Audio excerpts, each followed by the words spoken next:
Well, welcome everyone.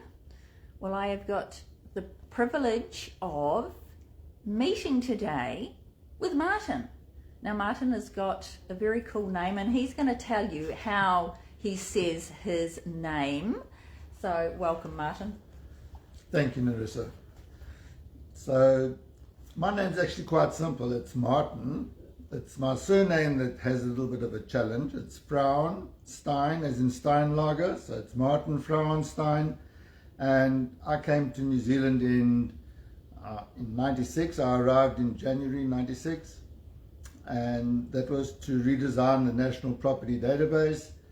And first of all, Martin, yes. Tell us why we are having this interview, because I want my viewers to get to know you, and to, if they see your face around on billboards, they go, there is that guy with the cool name. So tell us what it is that you are doing here on doing here at the moment.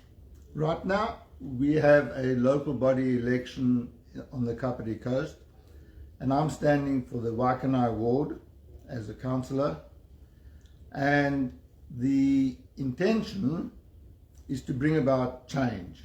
That's the important part.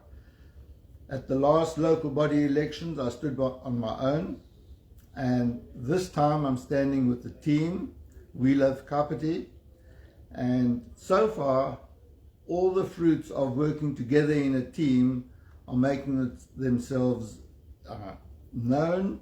And the best thing about a team is the collaboration, the support, and the ability to be able to bring about change. That's the main part about what it is that I'm doing, to bring about change. Now, you were saying to me earlier that there was a reason, a couple of reasons. Two main reasons you mentioned to me. There may be more, but tell me those reasons why you decided to get involved with council.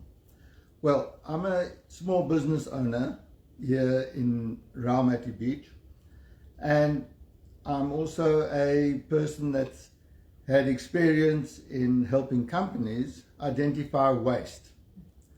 And the third reason is, in actual fact, the lack of community involvement, and I feel that the community needs to be more involved in decision making, and the council needs to be more transparent in what it actually does. So those are the main things. The first one, which we haven't mentioned, is the rates. Now, as a small business owner, I've had 5 of my clients leave the Kapiti Coast. Wow. And the first reason in each instance is because of the rates. And I know that the rest of the team have put in a significant amount of effort around the option that we have to reduce the rates, or the rates increase. The average rates increase right now. In my instance, I've had a 17% increase last year, and this year it's another 7% increase, and it's just ridiculous. Well, yes. Yes, we're also ratepayers, my husband and I. So yes, we also have experienced those dramatic increases. So, 5 people leaving the area for such things as that. Now, that's a bit sad. We want to be attracting people in here, don't we? Yes, we do. Yeah. And that attraction, the opportunity that we have here in Kapiti, this is a lovely area. I've been here since 2019, and when we were moving up from Christchurch, because of work commitments that the Ministry of Health wanted me to come up here because of the project I was in. But anyway, the important part about here on Kapiti is that it was so welcoming. The people are so welcoming, the whole community, and the area is, well, why would you live anywhere else in New Zealand? I don't know. So I think that the business community as well is the one attraction that should be here. Unfortunately, because of my community involvement with St. Vincent de Paul and with Birthright, I've come to meet various business owners that have actually left the Paraparaumu region and that have gone. Businesses have closed, and I can't understand why. And when I question, there's the lack of involvement in community decision making by the council, and I feel that that needs to change. Yes, well, that does, most definitely. Our little talks before we went live, I loved hearing just about the your expertise in certain fields. So how do you feel that that is going to benefit you when you get elected into council? Well, I have in excess of 25 years of helping companies identify waste in their processes. And when I identify waste, it's not just in resources, it's in time, it's in money, and it's in people.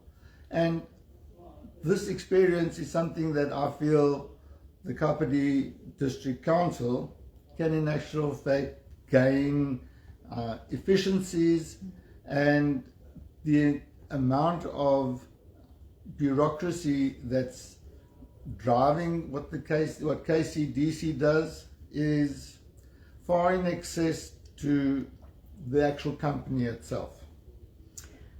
Right, and you also mentioned to me earlier about the processes to make change. So this was a great motivating factor for you, wasn't it? Yes, it definitely was.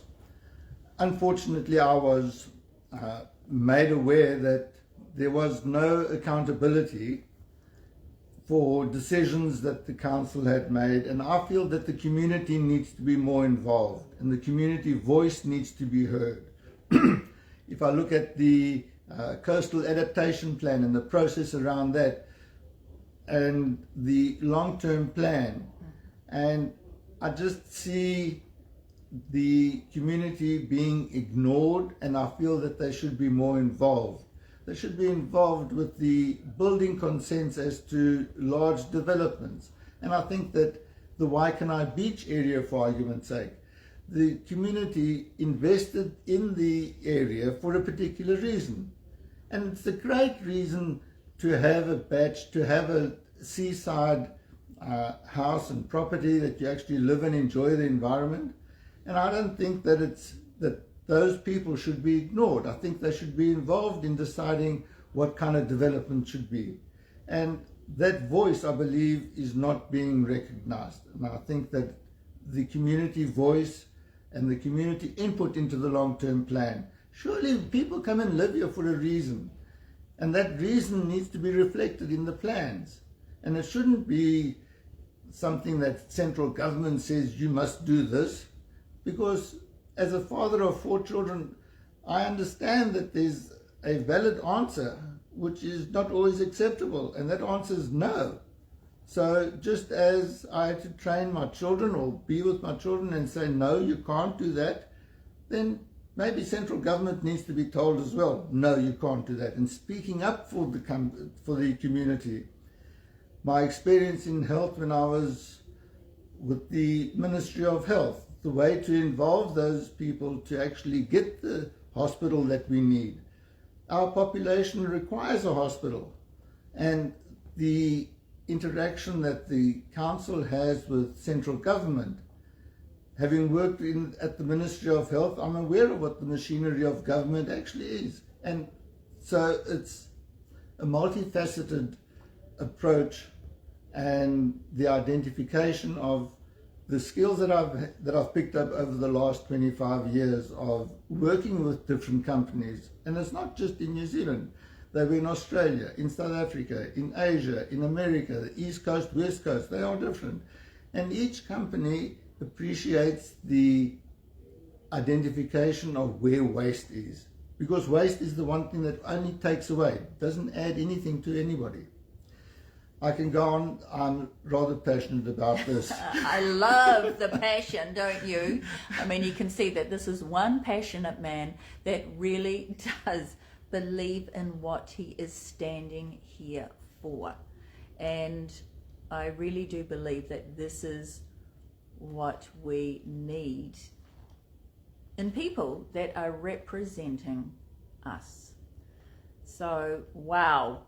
So, is there anything else? I'm sure there are lots of things. I'm sure Martin could talk and talk and talk. And I, for one, am enjoying listening to him because I love common sense. I love intelligent speakers, intelligent thinkers. And these are the types of people that I will enjoy having on our council. Now, Martin, where are you guys going to be? I overheard you talking about you were going to be somewhere. Yes, there's a meeting tomorrow morning at 10 o'clock in Waikanae to meet the candidates with grey power. There's another meeting on Wednesday evening, and there are meetings scheduled as well for concerned ratepayers. There's another organisation that's put on some meetings. So if you need any information around these meetings, then go to our website, We Love Kapiti, and you'll see more about us. You'll see what it is that we've done.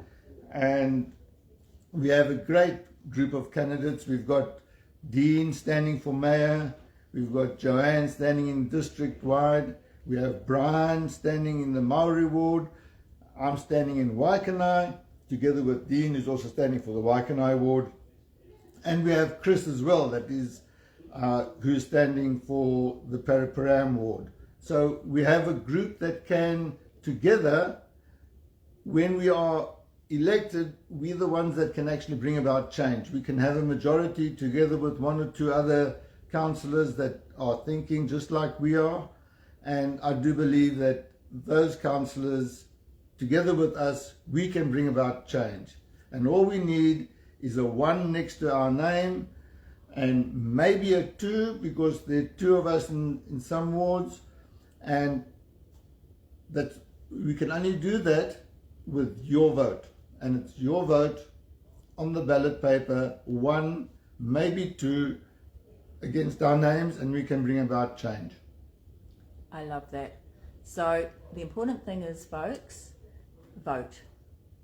So let's get down there and vote, and let's vote for change and make a difference.